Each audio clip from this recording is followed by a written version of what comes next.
Hello everyone, আসসালামু আলাইকুম। Welcome to my channel বানি ক্রিয়েটিভ অ্যান্ড লাইফস্টাইল। তো আজকে চলে এলাম কিছুটা আজাইরা কাজ করতে। আমার মা বলে আমি নাকি যখন কাজ পাই না তখন নাকি এগুলো আজাইরা কাজ করি। তো চলে আসলাম সেই আজাইরা কাজ আপনাদের সঙ্গে শেয়ার করতে। এর জন্য আমি প্রথমে 4টা ডিম সিদ্ধ করে নিলাম। ডিম সিদ্ধ হয়ে গেলে চুলা থেকে নামিয়ে ভালোভাবে এগুলোর খোসা ছাড়িয়ে নেব।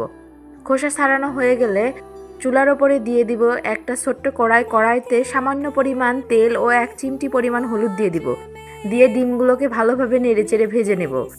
ভাজা হয়ে গেলে এক পর্যায়ে চুলা থেকে নামিয়ে নিব এবং সেই একই তেলের মধ্যে দিয়ে দেব সামান্য পরিমাণ পেঁয়াজ কুচি।